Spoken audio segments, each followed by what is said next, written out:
नमस्कार साथियों, स्वागत है आप सभी का आपके अपने YouTube चैनल डीएस एकेडमी में। मैं डॉक्टर सुदेश कांत तेजा आपके लिए लेकर चल रही हूँ टीजीटी पीजीटी हिंदी का संपूर्ण क्रैश कोर्स, वो भी निःशुल्क। ये आपको YouTube के इतिहास में पहली बार है जो आपको कोर्स दिया जा रहा है। अगर आप चैनल पर नए हैं, आप चैनल को पहली बार देख रहे हैं तो चैनल को सब्सक्राइब कर लीजिए। और अगर आपने चैनल को सब्सक्राइब कर रखा है, आप वीडियोस देख रहे हैं, आपको वीडियोस अच्छी लग रही हैं, तो कोशिश कीजिए ज़्यादा से ज़्यादा दोस्तों में शेयर कीजिए। हमारा उद्देश्य सिर्फ आप तक ही नहीं, हमारा उद्देश्य है कि ये वीडियो उन सभी कैंडिडेट तक पहुंच जाए जो हिंदी से TGT PGT net assistant professor या किसी भी हिंदी से शिक्षक भर्ती संबंधी परीक्षा की तैयारी कर रहे हैं। क्योंकि हिंदी साहित्य का इतिहास सभी के पाठ्यक्रम में सम्मिलित होता है और ये सभी तक पहुंच जाए। बहुत से कैंडिडेट होते हैं जिनके पास किताबों का अभाव है, जिनके पास पैसे नहीं है, कोचिंग फीस नहीं दे सकते, तो ये हम एक प्लेटफॉर्म आपको प्रोवाइड करा रहे हैं जो सभी के लिए निःशुल्क है। इसमें आपसे कोई शुल्क नहीं लिया जा रहा है और ये हमारा है कि हम शुरू से आपको विधिवत एक प्लेलिस्ट हमने आपकी यूट्यूब पे ही बनवा दी है। प्लेलिस्ट में सारी प्लेलिस्ट है, वो नेट जीआरएफ की भी है और टीजीटी पीजीटी की भी। हम क्लास संख्या 1 से पूरी आपको विधिवत क्लासेस दे रहे हैं और इस समय जो हमारा सिर्फ एक लक्ष्य है, हमें लग रहा है आप लोगों का भी वही लक्ष्य होगा, टीजीटी पीजीटी क्रैक करना। तो ठीक है, आप जो भी कैंडिडेट नए जुड़ रहे हैं कोशिश कीजिएगा प्लेलिस्ट में जाके क्लास संख्या 1 से आप देखिएगा। शायद 5वीं क्लास है वो जो उस समय पे ऐड नहीं है, वो नीचे आके क्रम में ऐड हो गई है। तो आप जब ऊपर नीचे करके थोड़ा वीडियोस को देखेंगे तो 5वीं क्लास भी आपको मिल जाएगी। तो चलिए, हम चल रहे थे आदिकाल में। आदिकाल थोड़ा सा लंबा हो गया है, क्यों? क्योंकि बहुत ज्यादा यहाँ से जब प्रश्न बनते हैं तो जो सरल प्रश्न थे उनसे अब एक्सपर्ट प्रश्न नहीं बनाता है एग्जामिनर, बहुत अंदर जाके प्रश्न बनाने लगा है, तो उतनी ही गहनता से हमें भी पढ़ना होगा। तो चलिए, इससे पहली वीडियोस में, इससे जो पहली वीडियो हमने देखी थी आदिकाल की ही थी। आदिकाल में लौकिक साहित्य में हम लोग चर्चा कर रहे हैं और उसमें भी हमने देखे थे इससे पहले वीडियो में अमीर खुसरो। अमीर खुसरो के विषय में जितनी भी विस्तृत जानकारी थी, जहां से प्रश्न बन सकते थे, वहां से प्रश्न फॉर्मेट में और बाकी तथ्यों को हम लेके आए थे। आज हम बात करेंगे विद्यापति की। विद्यापति की तो बहुत ज्यादा उपाधियां हैं। राम कुमार वर्मा जी 16 मानते हैं, कोई 14 मानते हैं और बहुत ज्यादा दी भी गई हैं।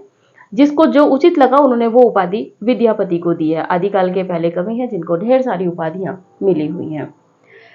तो चलिए, समय ना व्यर्थ करते हुए चलते हैं, विद्यापति को जानते हैं। विद्यापति, देखिए इनका जो समय है, अगर हम शताब्दी वाली बात करेंगे, शती वाली बात करेंगे, तो इन तथ्यों को हम पहले भी हम पढ़ा चुके हैं कि कब शताब्दी बन जाता है, किस समय से किस समय के बीच में शताब्दी बन जाता है, या उससे पहले को हम शती या शताब्दी कह देते हैं। तो इनका जो समय है विद्यापति का, वो 14वीं शती है। जानते हैं कैसे?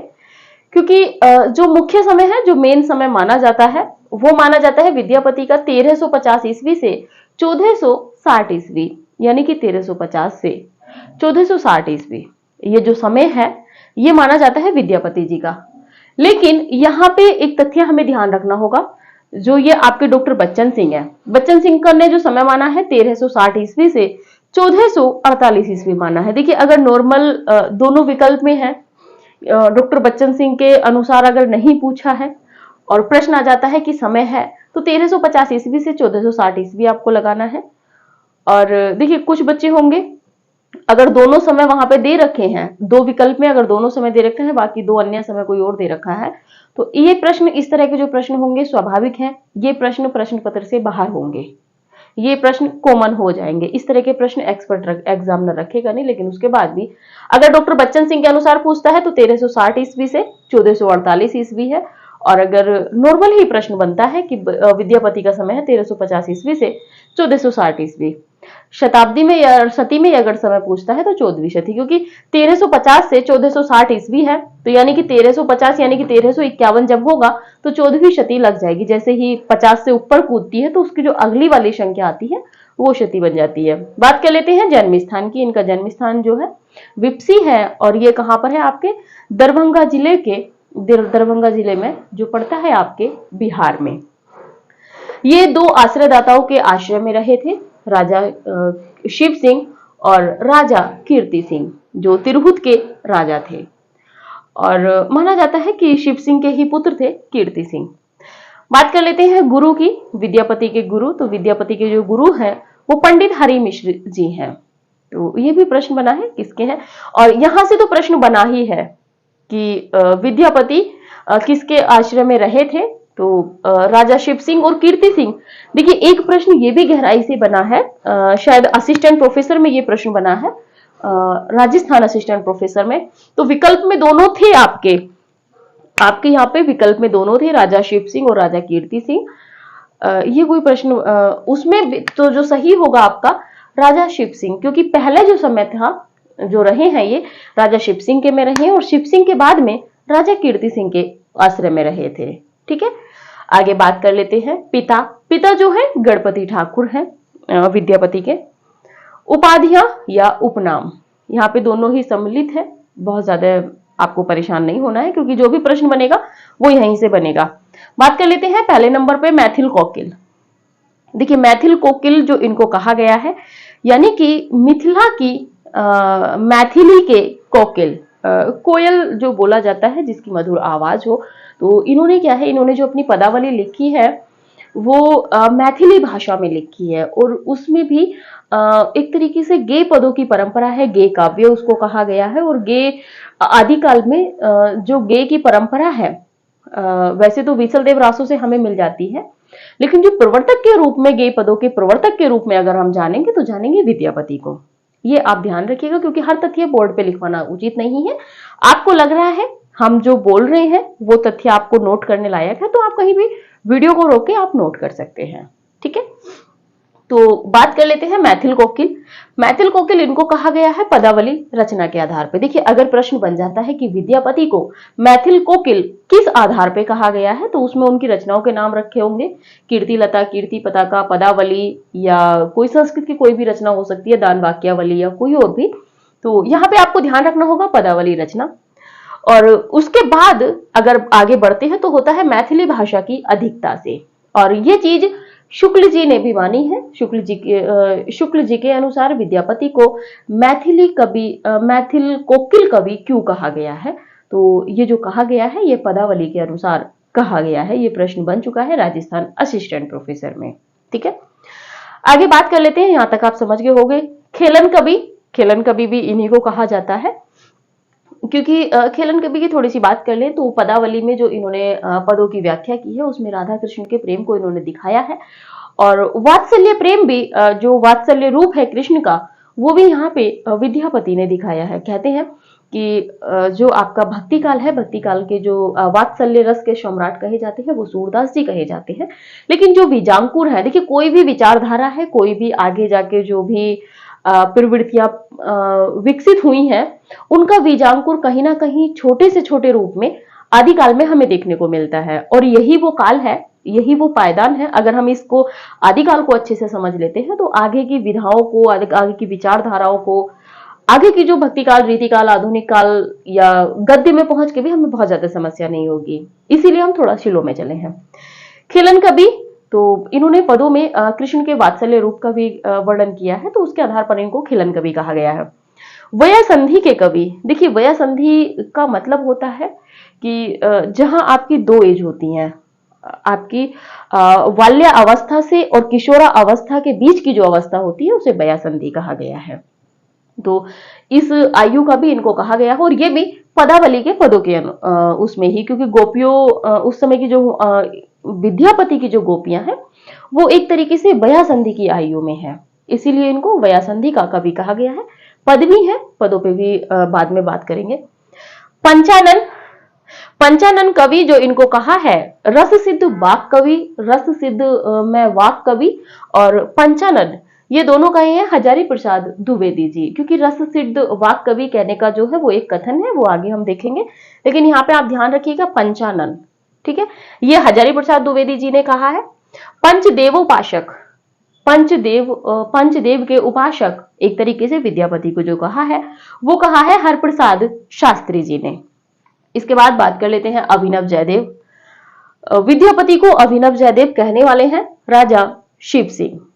इसके बाद में बात कर लेते हैं कुछ कुछ कवि कहा है बाबूराम सक्सेना, भाषा विज्ञान के विद्वता है, तो इन्होंने कहा है बाबूराम सक्सेना जी ने कुछ कवि। इसके बाद में बात करते हैं कवि कंठहार। कंठहार का मतलब होता है जिसका कंठ स्वर जो है वो एक सम्राज्ञी या संगीत लय में हो, तो ये भी इनको कहा गया है विद्यापति को। जातीय कवि और अपरूप का कवि। विद्यापति को जातीय कवि और अपरूप का कवि किसने कहा है? डॉक्टर बच्चन सिंह ने। आगे बात कर लेते हैं कवि कंठहार। अच्छा, ये 2 बार हो गया है, चलिए कोई बात नहीं। कवि कंठहार और नव कवि शेखर। नव कवि शेखर ये भी विद्यापति को कहा गया है। और इसके बाद कवि जयराम और राजा पंडित, ये जो है इनके उपनाम और कुछ उपाधियां हैं विद्यापति की। आप स्क्रीनशॉट लीजिए, फिर आगे बढ़ते हैं।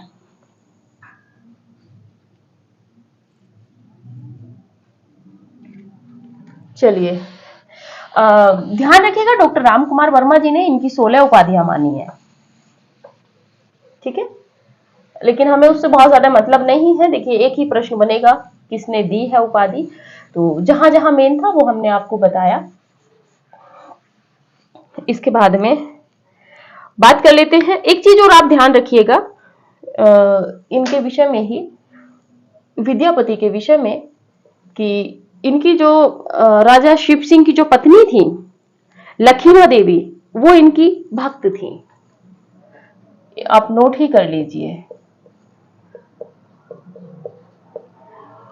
राजा शिव सिंह की पत्नी लखीमा देवी, विद्यापति की अनन्य भक्त थी।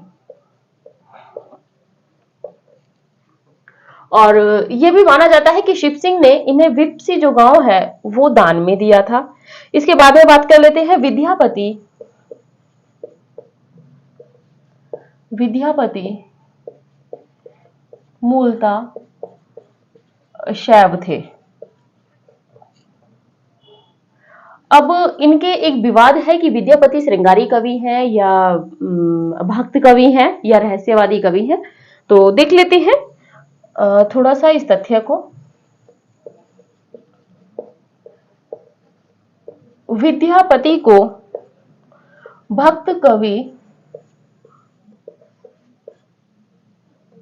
मानने वाले विद्वान, देखिए यहाँ पे ऑथेंटिक क्या है कि कोई भी अगर विद्यापति पे काम कर रहा है, शोध कर रहा है, तो वो अपने अनुसार आगे बढ़ा सकता है, तो इसीलिए नवीन भी नाम बढ़ जाते हैं, आप ध्यान रखिएगा। बात कर लेते हैं बाबू ब्रजनंदन सहाय। बाबू ब्रजनंदन सहाय के बाद में बात कर लेते हैं श्याम सुंदर दास।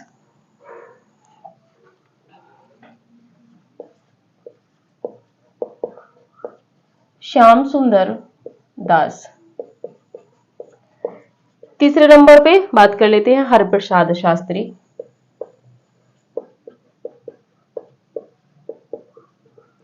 और चौथे नंबर पे बात कर लेते हैं हजारी प्रसाद द्विवेदी।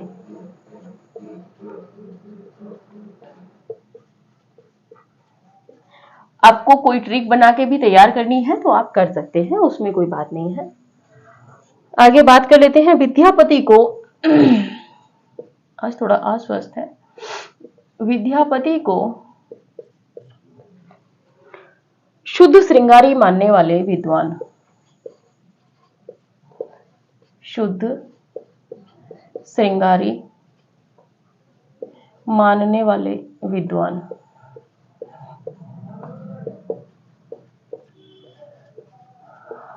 देखते हैं, पहले नंबर पे बात कर लेते हैं आचार्य रामचंद्र शुक्ल। देखिए, अगर किसी को स्पष्ट नहीं होता है तो आप वॉइस पे ध्यान रखा करिए, क्योंकि हम तथ्यों को बार बार रिपीट करते हैं। प्रेमचंद के बाद में है डॉक्टर राम कुमार वर्मा। डॉक्टर राम कुमार वर्मा के बाद में डॉक्टर शिव प्रसाद सिंह, नीला चांद जिनका है, डॉक्टर शिव प्रसाद सिंह जिनका नीला चांद उपन्यास है, ध्यान रखिएगा, इन्होंने भी कहा है। शिव प्रसाद सिंह के बाद में बात कर लेते हैं शिवनंदन ठाकुर। शिवनंदन ठाकुर, शिवनंदन ठाकुर के बाद में बात कर लेते हैं बाबूराम सक्सेना। बाबूराम सक्सेना, बाबूराम सक्सेना के बाद में अगर बात करें तो डॉक्टर बच्चन सिंह, और डॉक्टर बच्चन सिंह के बाद में अगर बात करते हैं तो छायावादी एक कवि भी हैं जिनको महाप्राण के नाम से जाना जाता है, आप समझ गए होंगे। तो सूर्यकांत त्रिपाठी निराला, सूर्यकांत त्रिपाठी निराला, ये थे। इसके बाद में बात कर लेते हैं विद्यापति को रहस्यवादी कवि मानने वाले विद्वान। विद्यापति को रहस्यवादी कवि मानने वाले विद्वान। बात कर लेते हैं पहले नंबर पर जॉर्ज ग्रियर्सन।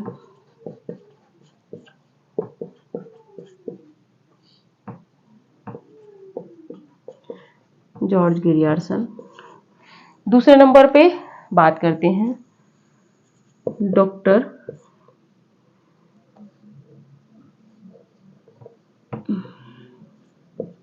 नगेंद्र नाथ गुप्त। नगेंद्र नाथ गुप्त। तीसरे नंबर पर बात कर लेते हैं जनार्दन प्रसाद मिश्र।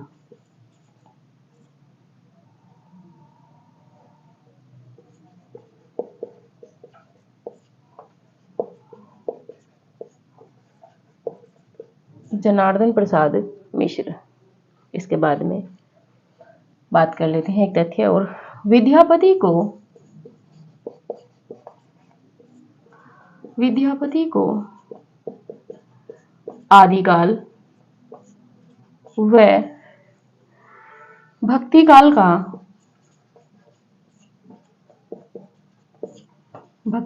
का संधि कवि कहा जा सकता है।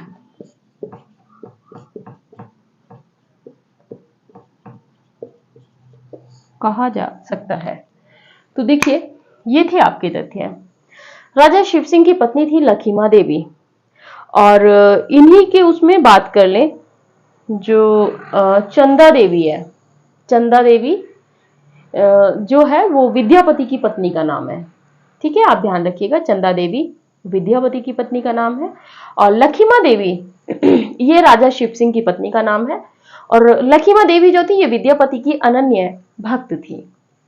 विद्यापति देखिए कुछ श्रृंगार कवि मानते हैं, कुछ रहस्यवादी कवि मानते हैं, लेकिन ये मूल थे जो थे ये शैव थे। जो शिव के उपासक होते हैं उनको शैव कहा जाता है। तो विद्यापति जो थे मूल थे जो थे वो शैव थे। विद्यापति को भक्त कवि मानने वाले विद्वान।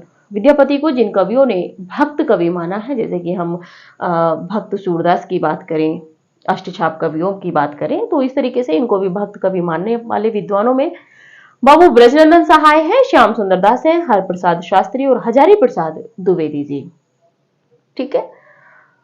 तो ये है बाबू ब्रजनंदन सहाय, श्याम सुंदर दास, हरप्रसाद शास्त्री, हजारी प्रसाद द्विवेदी, इन चारों ने भक्त कवि माना है विद्यापति को। बात कर लेते हैं विद्यापति को शुद्ध श्रृंगारी मानने वाले विद्वान। Ramchandra Shukla, Premchand, Munshi Premchand, doctor Ram Kumar Verma, doctor Shiv Prasad Singh, Shivnandan Thakur, Babu Ram Saxena, doctor Bachchan Singh और सूर्यकांत त्रिपाठी निराला, ये वो कवि हैं, ये वो आलोचक हैं जिन्होंने इन्हें शुद्ध श्रृंगारी माना है। बात कर लेते हैं रहस्यवादी मानने वालों में तीन ही नाम आते हैं, जॉर्ज ग्रियर्सन, नगेंद्र नाथ गुप्त और जनार्दन प्रसाद मिश्र।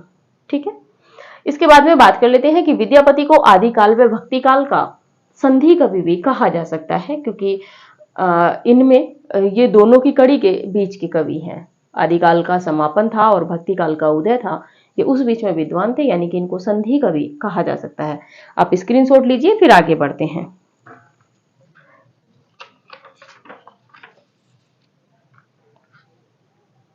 चलिए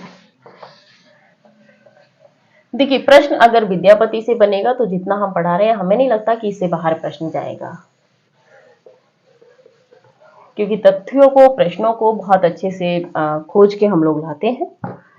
विद्यापति ने 3 भाषाओं में रचना की है, महत्वपूर्ण तथ्य है। यहां से भी प्रश्न बनेगा कि विद्यापति ने 3 भाषाओं में रचना की है। अब इसमें देख लेते हैं, अवहट्ट पहले नंबर की, दूसरे नंबर की मैथिल और तीसरे नंबर की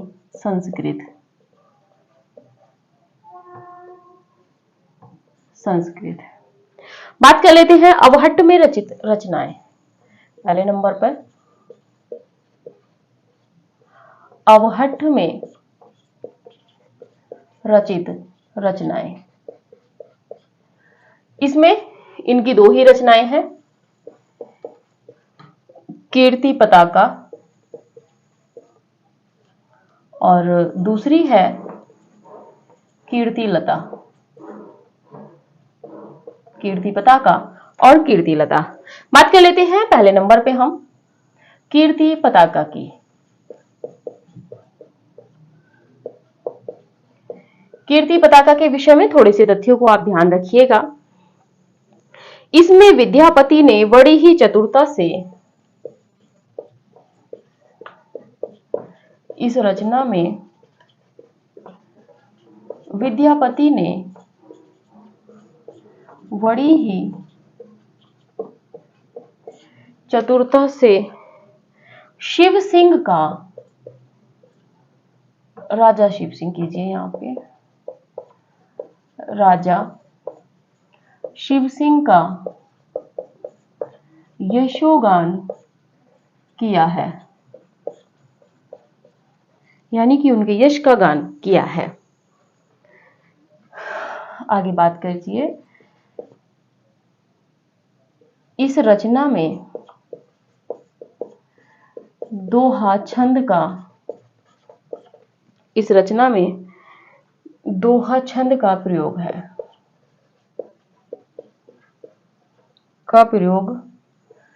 तथा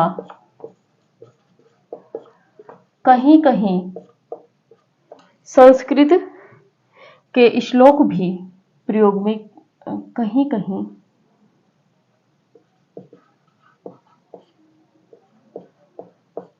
संस्कृत के श्लोकों का प्रयोग भी किया गया है, यानी कि विद्यापति ने किया है। आगे बात कर लेते हैं,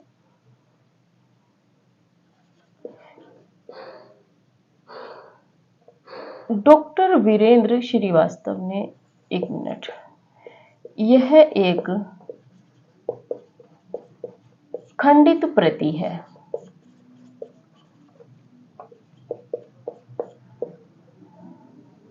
चलिए, कथन नहीं पूछा जाएगा, आगे बात कर लेते हैं कीर्ति लता की।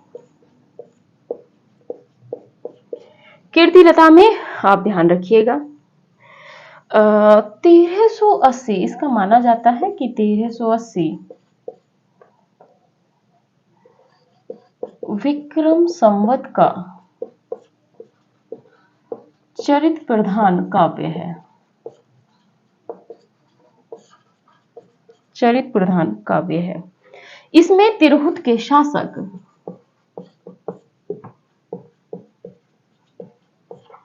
इसमें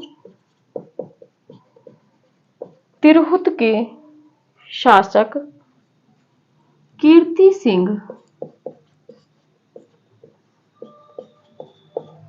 तिरहुत के शासक कीर्ति सिंह की वीरता का वर्णन है। इस रचना में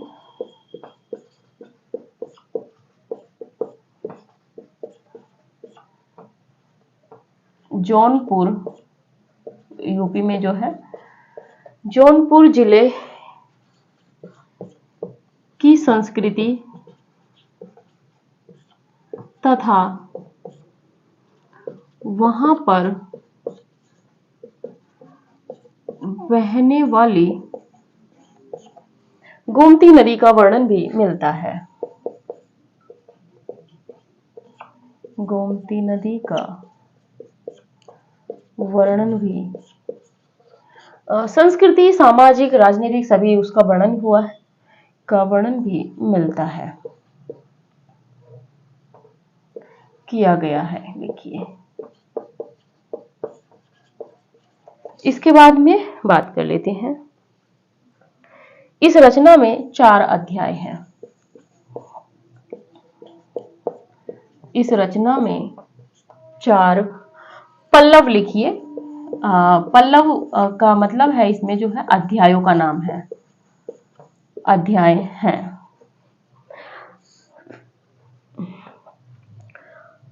हरप्रसाद शास्त्री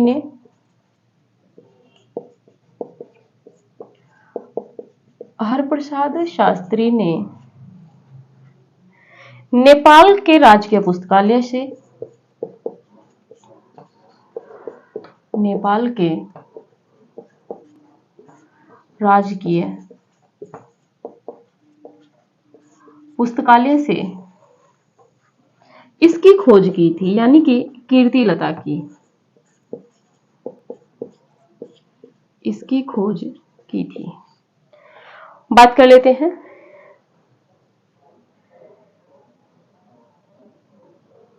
विद्यापति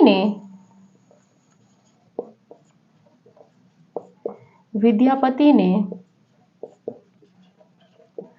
इस रचना में स्वयं को राजा कीर्ति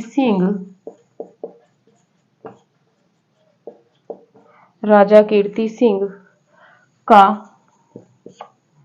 लेखन कवि कहा है। इसके बाद में बात कर लेते हैं, एक और तथ्य है।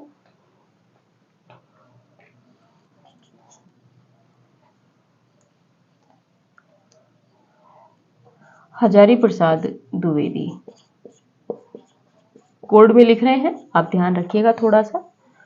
इस पुस्तक की भाषा को स्वयं कवि ने, उनका कथन है, इस पुस्तक की भाषा को स्वयं कवि ने अवहट्ट कहा था। अवहट्ट कहा था। बीच बीच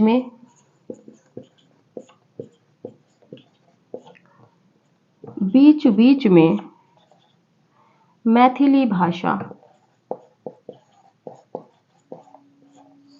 बीच में मैथिली भाषा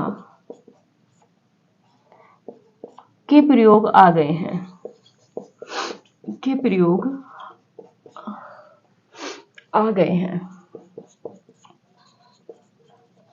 भाषा के माध्यम से भाषा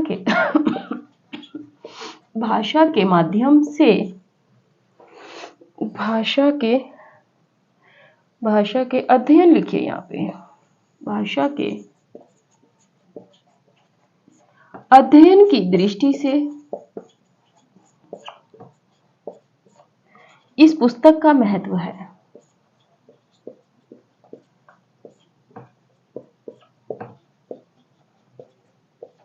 इस पुस्तक का महत्व है। ये कथन आचार्य हजारी प्रसाद द्विवेदी जी का है। चलिए बात करते हैं। विद्यापति ने 3 भाषाओं में रचना की है, अवहट्ट, मैथिली और संस्कृत। बात कर लेते हैं पहले हम अवहट्ट में रचित रचनाएं। अवहट्ट में जो विद्यापति हैं इन्होंने 3 ही रचनाएं रची हैं, एक आपकी कीर्ति पताका और कीर्ति लता। कीर्ति पताका की बात करें तो इस रचना में विद्यापति ने बड़ी ही चतुरता से यानी कि बड़ी कुशलता से राजा शिव सिंह का यशोगान वर्णित किया है। यानी कि जो पहली रचना है यानी कि कीर्ति पताका में पताका किसकी होती है, तो शिव सिंह की, शिव की। तो आपको ध्यान रखना होगा कि कीर्ति पताका में किसका वर्णन है, राजा शिव सिंह का। आगे बात कर लेते हैं। इस रचना में दोहा छंद का प्रयोग तथा कहीं कहीं संस्कृत के श्लोकों का प्रयोग भी किया गया है। और सबसे जो महत्वपूर्ण तथ्य है वो ये है कि यह एक खंडित प्रति है। इसके कुछ पृष्ठ यानी कि 9 से लेकर 29 तक के जो पेज हैं वो गायब है। आदिकाल की अनेक रचनाओं के साथ में ऐसा हुआ है। बात कर लेते हैं कीर्ति लता। इसका जो समय माना गया है 1380 विक्रम संवत। ये एक चरित प्रधान काव्य है। चरित प्रधान काव्य ये भी है, लेकिन इसको हमने नोट कर दिया है, आप ध्यान रखिएगा। इसमें तिरहुत के शासक कीर्ति सिंह की वीरता का वर्णन है। तो देखिए कीर्ति सिंह जो है, तो कीर्ति सिंह की वीरता का वर्णन इसमें किया गया है। इस रचना में जौनपुर जिले की संस्कृति तथा वहां पर जो बहने वाली नदी है गोमती नदी का भी वर्णन इन्होंने किया है। संस्कृति के साथ में सामाजिक, आर्थिक, राजनीतिक तथ्यों को भी अपने पदों में समावेश किया है, लेकिन जो मुख्य है वो यही है कि संस्कृति और गोमती नदी का वर्णन है। ठीक है। इस रचना में 4 पल्लव यानी कि अध्याय हैं। कीर्ति पताका में कितने अध्याय हैं? 4 अध्यायों को क्या कहा गया है? पल्लव। ठीक है। हरप्रसाद शास्त्री ने नेपाल के राजकीय पुस्तकालय से इसकी खोज की थी। हरप्रसाद शास्त्री ने नेपाल के राजकीय पुस्तकालय से विद्यापति की किस रचना की खोज की थी? तो आपको याद हो गया होगा, कीर्ति पताका की। बात कर लेते हैं। विद्यापति ने इस रचना में स्वयं को राजा कीर्ति सिंह का लेखन कवि कहा है। विद्यापति ने अपनी किस रचना में स्वयं को कीर्ति सिंह का लेखन कवि कहा है? कीर्ति पताका में। बात कर लेते हैं हजारी प्रसाद द्विवेदी जी की। आज हम थोड़ा अस्वस्थ भी हैं तो माइंड ना कीजिएगा। हजारी प्रसाद द्विवेदी का कथन है कि इस पुस्तक की भाषा को स्वयं कवि ने अवहट्ट कहा था। बीच बीच में मैथिली भाषा के प्रयोग आ गए हैं। भाषा के अध्ययन की दृष्टि से इस पुस्तक का महत्व है। तो देखिए इसमें भी मैथिली के कुछ अंश आए हैं, क्योंकि मैथिल कोकिल जब इनको कहा गया है, लेकिन मुख्यतः जो है अवहट्ट भाषा में है। आप स्क्रीनशॉट लीजिए, इसके आगे की रचनाएं देखते हैं।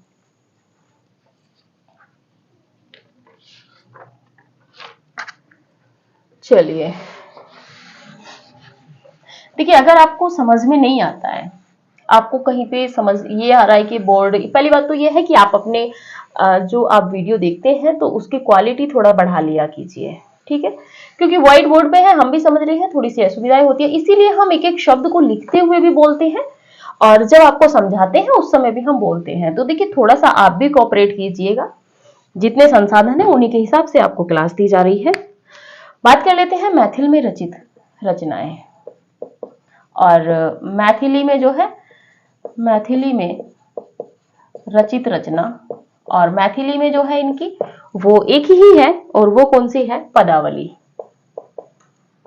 विद्यापति की पदावली कहते हैं, वैसे इसको पदावली आप नोट करके रखिए। बात कर लेते हैं इसकी पदावली के विषय में। इसमें राधा तथा कृष्ण के भौतिक एवं श्रृंगारिक यानी कि सांसारिक, भौतिक एवं श्रृंगारिक प्रेम का वर्णन मिलता है।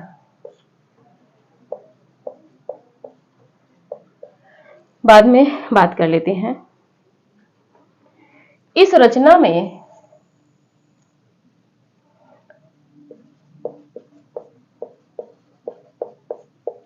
और राधा और कृष्ण का जो प्रेम था वो स्वच्छंद था, किसी के बंधन में बंधा हुआ नहीं था। ये तथ्य आप ध्यान रखेंगे।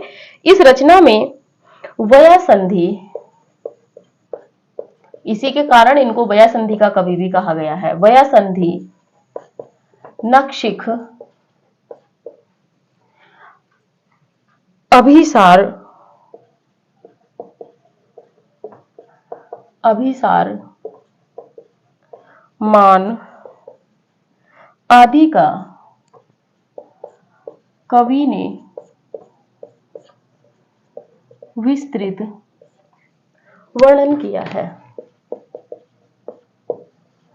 विस्तृत वर्णन। थोड़ी सी वीडियो लंबी होगी, आप अंतिम तक जुड़े रहिएगा। बात कर लेते हैं पदावली के पदों को, पदावली के पदों को पढ़कर चैतन्य महाप्रभु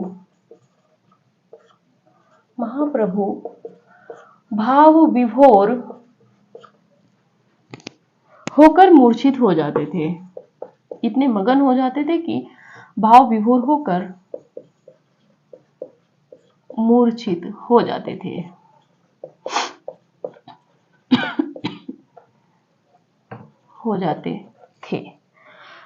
निराला ने पदावली के पदों की, सूर्यकांत त्रिपाठी निराला जी जो है, तो हम यहाँ पे शॉर्ट में लिख रहे हैं, आप ध्यान रखिएगा। निराला जी ने पदावली के पदों की मादकता को, निराला ने पदावली के पदों की मादकता के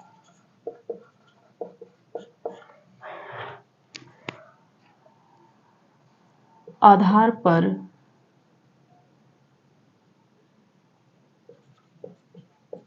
इसके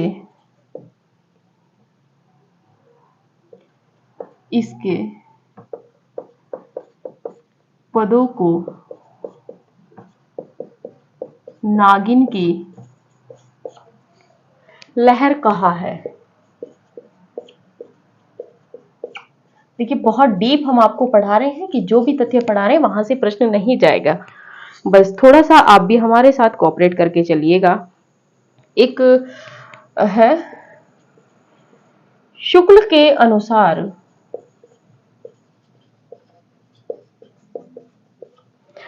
के अनुसार पदावली के आधार पर, पदावली रचना के आधार पर विद्यापति, ये प्रश्न बना हुआ है दो जगह, विद्यापति मैथिल कोकिल कहलाए।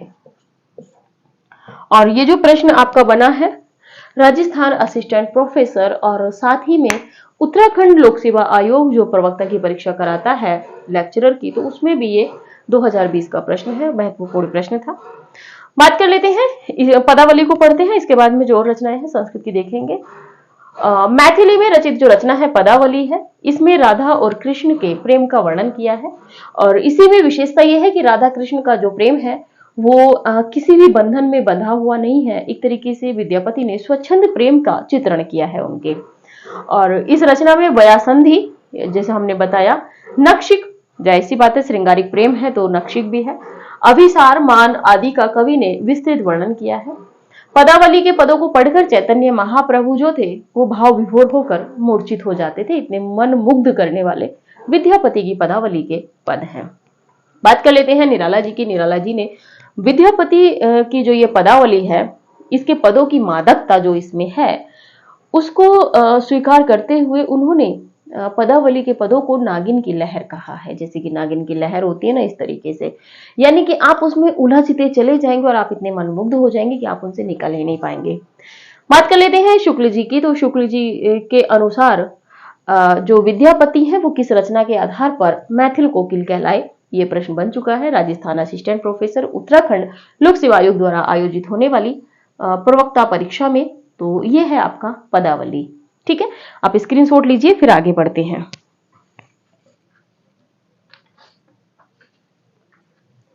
चलिए, लग रहा है कि आज विद्यापति कंप्लीट नहीं होंगे, या तो फिर वीडियो थोड़ा लंबी जाएगी। आप थोड़ा कोऑपरेट कीजिए साथ में। चलिए इनको भी साफ कर देते हैं, थोड़ा जल्दी हो जाए। संस्कृत रचनाएं बात कर लेते हैं। संस्कृत रचनाएं, पहली रचना की बात कर लेते हैं, शैव सर्वस्व सार। शैव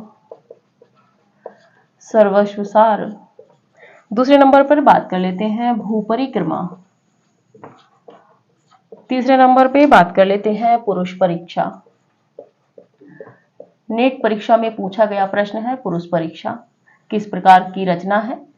चौथे नंबर पर बात कर लेते हैं लिखनावली। देखिए हमारा उद्देश्य आपको भटकाना नहीं है, ये आपने हमारी जो 20-22 क्लासेस 25-27 क्लासेस डल गई हैं उनसे देख लिया होगा। हम कोई भी सूचना आपको अमानवीय नहीं देते हैं, प्रमाणिक ही देते हैं। अगली रचना है गंगा वाक्यावली। वाक्यावली। छठे नंबर की रचना बात कर लेते हैं वर्णकृत। सातवें नंबर पे बात कर लेते हैं दुर्गा भक्ति तरंगिणी। दुर्गा भक्ति तरंगिणी। और इस रचना के विषय में आप ध्यान रखिएगा, ये इनके पिता की रचना थी। विद्यापति के जो पिता थे गणपति ठाकुर, ये उनकी रचना थी, नोट कर लीजिए आप भूल जाएंगे। गणपति ठाकुर की रचना थी। अब पिता तो आप समझ ही गए होंगे, रचना थी, इसे विद्यापति ने पूर्ण किया था। ये अपूर्ण रचना थी उनके पिता की और विद्यापति ने इसको पूर्ण किया था। नवीन तथ्य है, प्रश्न बन सकता है। अगली रचना की बात कर लेते हैं मणिमंजरी। कुछ लोग कहते हैं कि मैम इतना छोटा लिखती हैं, दिखता नहीं है, कोऑपरेट करिए थोड़ा मेरे साथ भी। प्राणभूत पुराण। प्राणभूत पुराण, बड़ा लिखेंगे फिर तथ्य कैसे संकलित होंगे।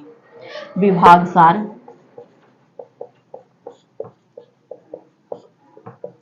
अगली रचना की बात कर लेते हैं गयापत्तलक।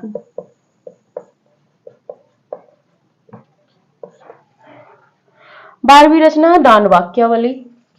वो तो नहीं गई ना, नहीं।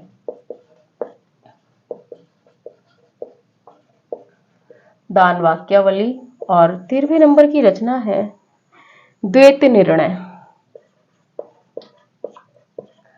और यहीं पे बता दें द्वैत निर्णय के बाद में ये जो आपकी रचना है दान वाक्यावली, ये यूके पीएससी पीजीटी 2020 का प्रश्न बन चुका है।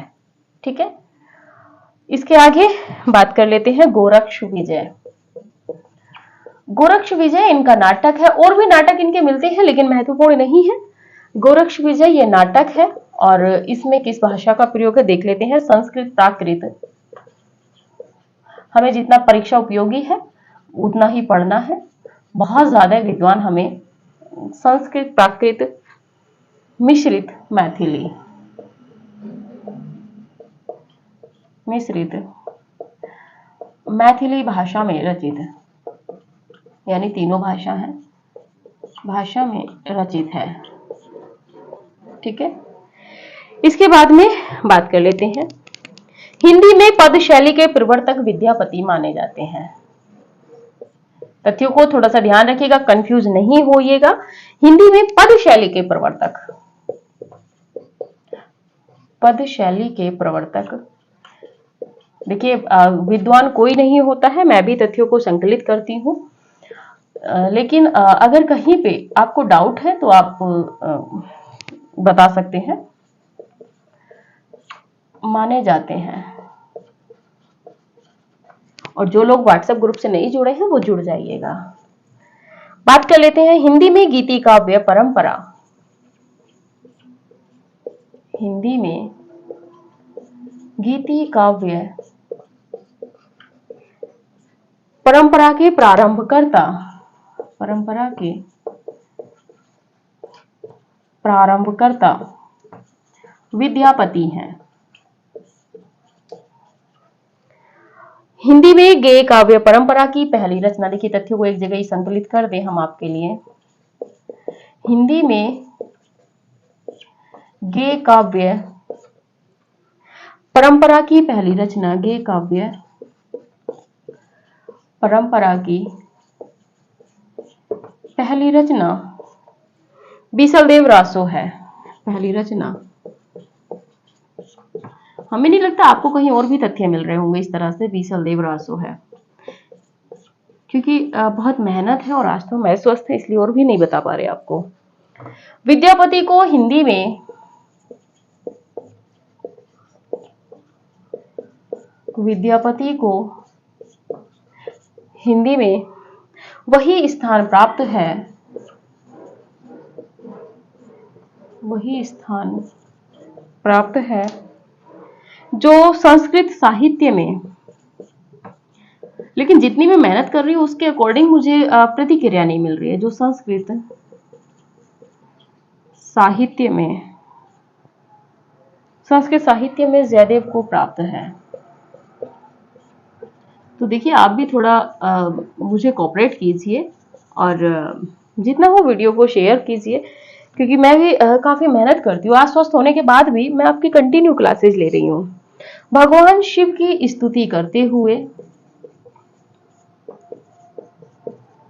भगवान शिव की स्तुति करते हुए विद्यापति ने जिन पदों की रचना की है, जिन पदों की रचना की है उन्हें नचारी कहा जाता है।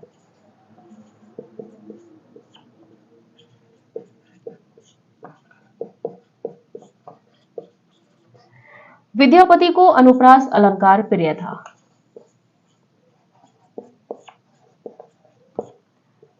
विद्यापति को अनुप्रास अलंकार प्रिय था। ठीक है, अब इसके बाद में आलोचकों के कथन हम देखेंगे, थोड़ा फास्ट चलते हैं। संस्कृत रचनाओं में देखते हैं, सैव सर्वस्वसार है, भू परिक्रमा है, पुरुष परीक्षा है, प्रश्न बन चुका है नेट में, लिखनावली है, गंगा वाक्यावली है, वर्णकृत है, दुर्गा भक्ति तरंगणी के विषय में बताया है कि गणपति ठाकुर की रचना थी और इसे विद्यापति ने पूर्ण किया था, और ये प्रश्न भी बन चुका है।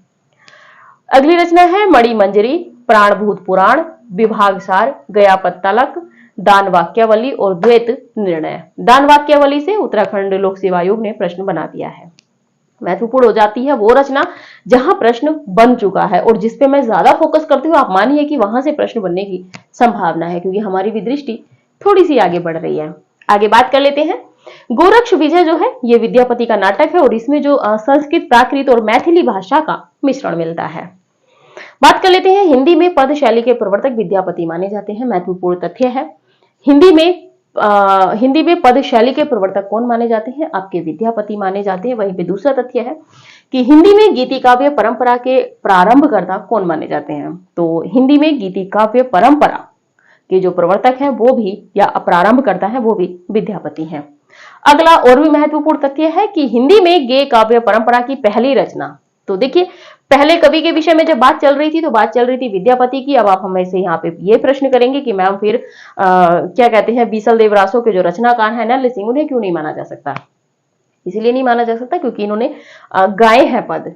तो यहाँ पर है कि हिंदी में गे काव्य परंपरा की जो पहली रचना है बीसलदेव रासो है, और प्रवर्तक जो माने जाते हैं पद शैली गीति काव्य परंपरा के जो प्रारंभ करता है वो विद्यापति माने जाते हैं, और रचना बीसलदेव रासो। जोड़ दे रही हूं, ध्यान रखिएगा। हिंदी में विद्यापति को हिंदी में वही स्थान प्राप्त है जो संस्कृत साहित्य में जयदेव को। ठीक है, भगवान शिव की स्तुति करते हुए विद्यापति ने जिन पदों की रचना की है उन पदों को नचारी कहा जाता है। महत्वपूर्ण है, यहां से प्रश्न बनेगा। विद्यापति को अनुप्रास अलंकार प्रिय था, आप स्क्रीनशॉट लीजिए। इसके बाद देखते हैं महत्वपूर्ण आलोचकों के जो कथन है। थोड़ा सा फास्ट हम लोग बढ़ेंगे, कथन भी बहुत ज्यादा है। चलिए,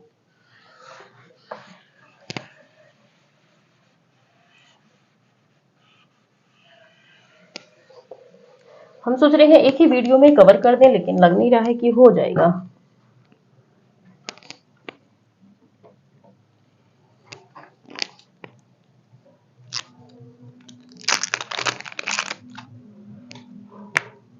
बात सीधे सीधे कथनों की कर लेते हैं। कथन आलोचकों के हैं। पहले कथन पे बात कर लेते हैं। आध्यात्मिक रंग के चश्मे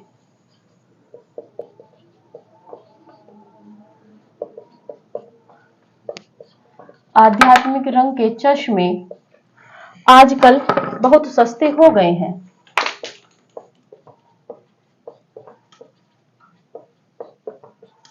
आजकल बहुत सस्ते हो गए हैं। उन्हें चढ़ाकर जैसे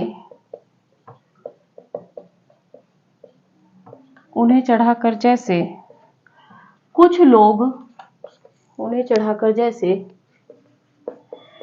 लोग कुछ लोगों ने गीत गोविंद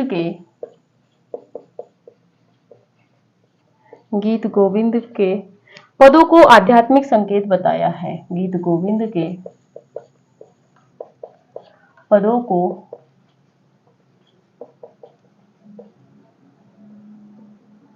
आध्यात्मिक संकेत बताया है। और ये जो प्रश्न है, ये जो कथन है, ये है शुक्ल जी का। थोड़ा सा और लिख लीजिए, इसमें लिख लीजिए आप। बताया है वैसे ही विद्यापति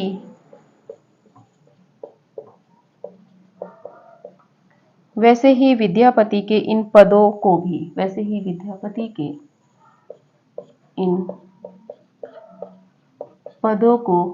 भी और ये भी जो कथन है, ये है शुक्ल जी का, आचार्य शुक्ल जी का। बात कर लेते हैं दूसरे कथन की। ये भी शुक्ल जी का ही है। लीलाओं का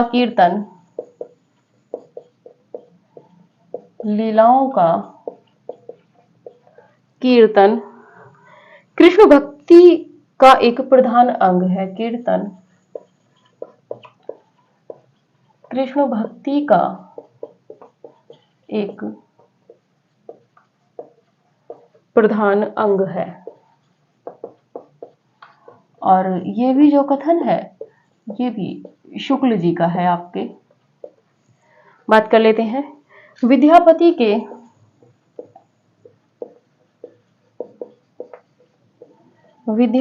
के पदों की रचना श्रृंगार काव्य की दृष्टि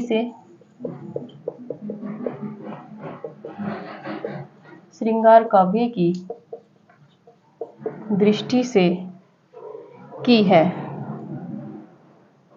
विद्यापति ने, यहाँ पे ने कीजिए, हम भी तो गए, दृष्टि से की है, भक्त के रूप में नहीं।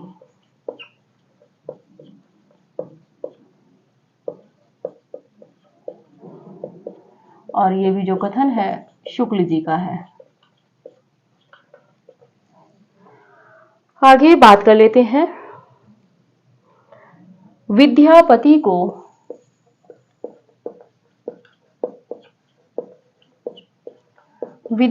को कृष्ण भक्तों की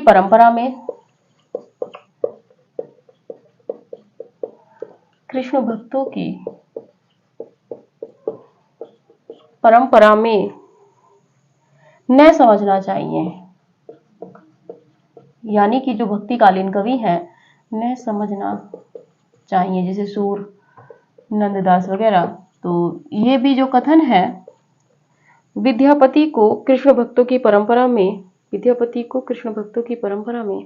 न समझना चाहिए। और ये जो कथन है, ये भी शुक्ल जी का है। और ये इंपोर्टेंट है क्योंकि लोक सेवा आयोग उत्तराखंड ने प्रश्न बनाया है।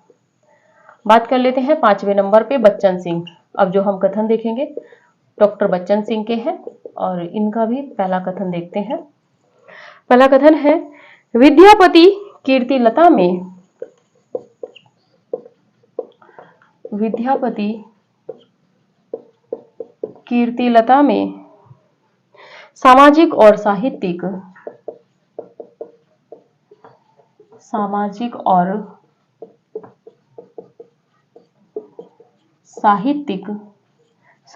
और साहित्यिक परंपरा का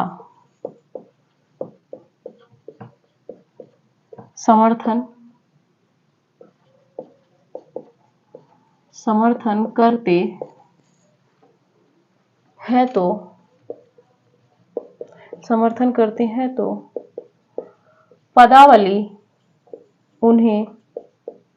पदावली में उन्हें तोड़ते हैं।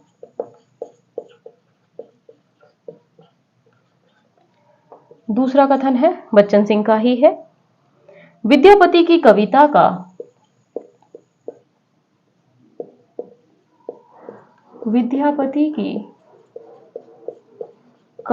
का स्थापत्य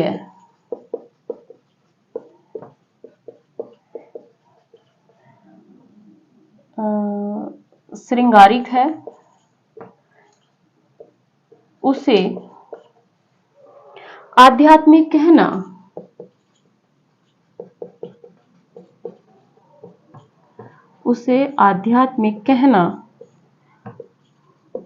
खजुराहो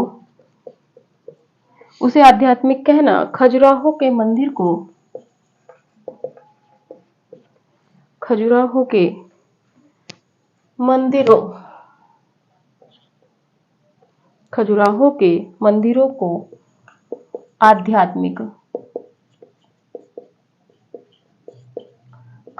मंदिरों को आध्यात्मिक कहना है। ये भी विद्यापति उनका है, बच्चन सिंह का। अगला है मैथिली की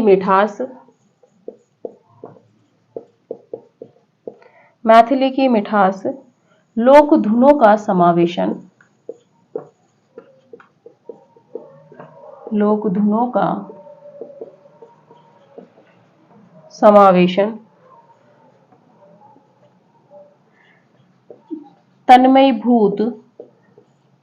तन्मयीभूत करने की अपनी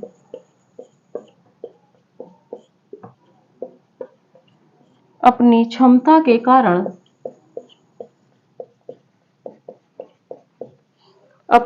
के कारण पदावली आज भी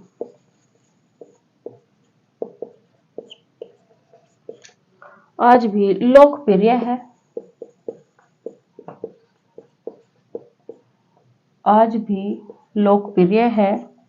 और कल भी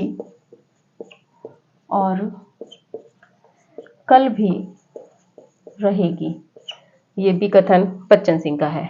एक और बच्चन सिंह के कथन पे बात कर लेते हैं। विद्यापति का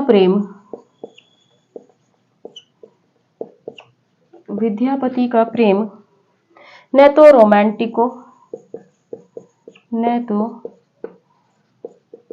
रोमांटिको की तरह वायवीय है और न भक्तों की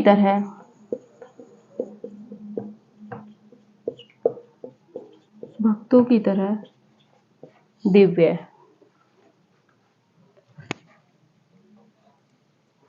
वे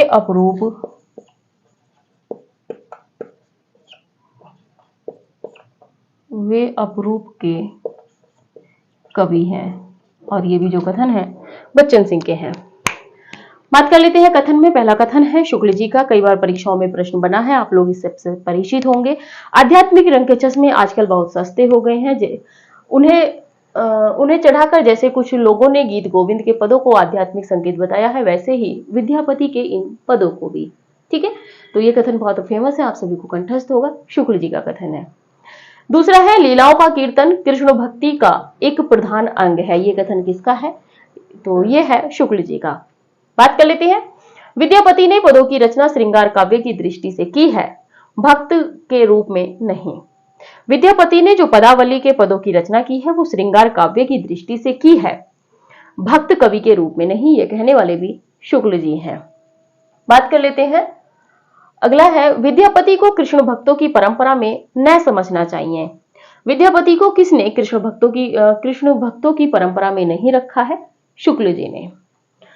बात कर लेते हैं आगे डॉक्टर बच्चन सिंह की। बच्चन सिंह कहते हैं कि विद्यापति कीर्तिलता में सामाजिक और साहित्यिक परंपरा का समर्थन करते हैं तो पदावली में उन्हें तोड़ते हैं। यानी कि सामाजिक और साहित्यिक परंपरा का जो वर्णन कीर्तिलता में उन्होंने किया है विद्यापति ने, उन्हीं तथ्यों को पदावली में तोड़ते हैं। आगे है बच्चन सिंह का ही कथन है, विद्यापति की कविता का स्थापत्य श्रृंगारिक है, उसे आध्यात्मिक कहना खजुराहो के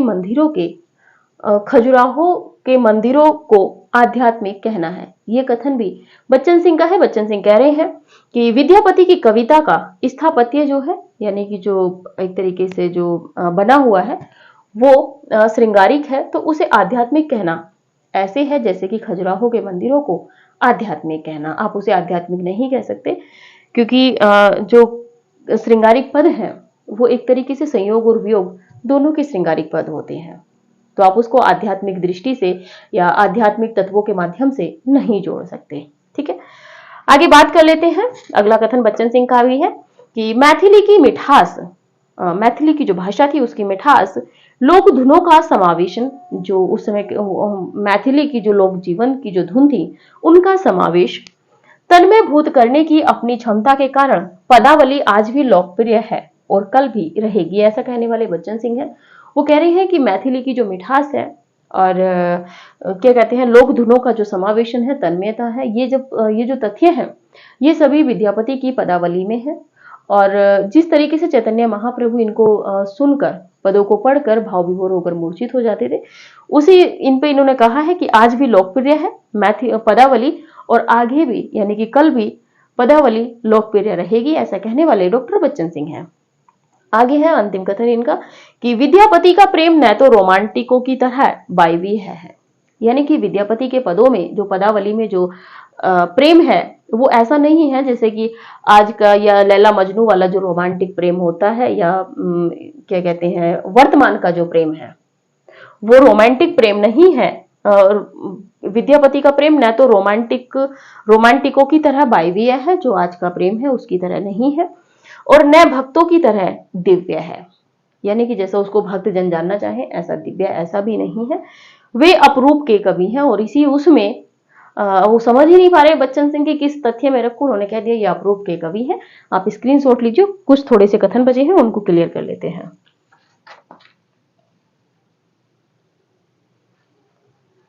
चलिए बस 10 मिनट और आप थोड़ी सी बनी रहिएगा।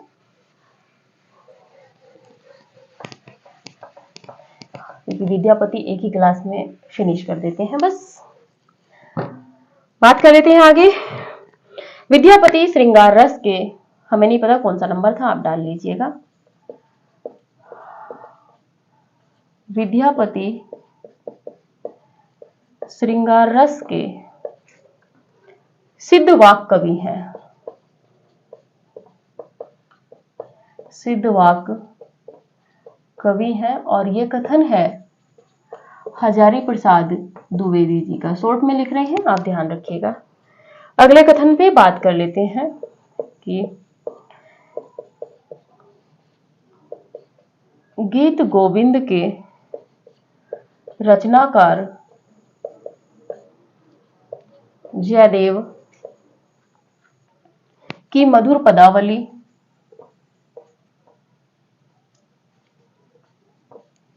जयदेव की मधुर पदावली पढ़कर जैसा अनुभव होता है, पढ़कर जैसा अनुभव होता है वैसा ही विद्यापति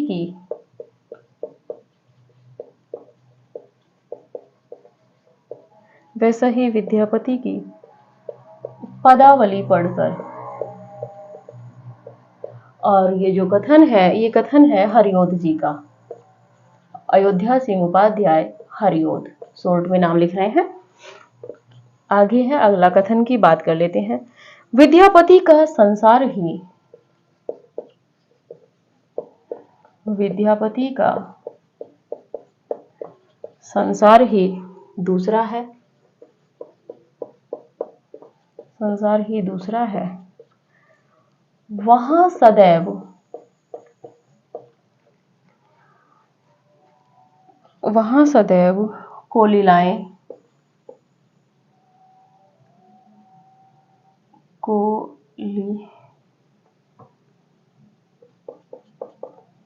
कोलिलाएं ही कुंजन करती हैं।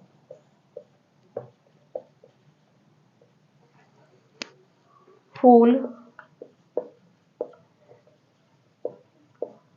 खिला करते हैं पर उनमें कांटे नहीं होते।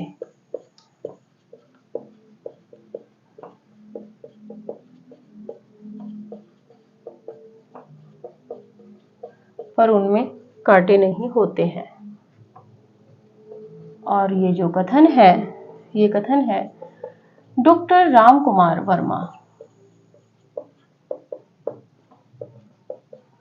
आगे बढ़ लेते हैं। एक कथन और है।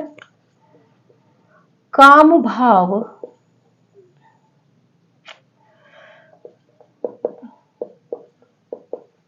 काम भाव और शरीर का, काम भाव और शरीर का सौंदर्य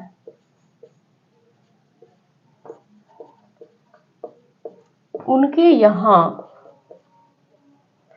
उत्सव रूप में है।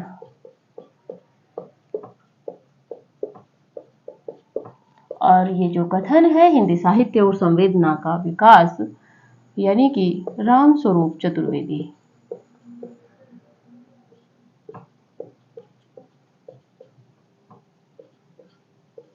तब ठीक है, ये रहे आपके विद्यापति।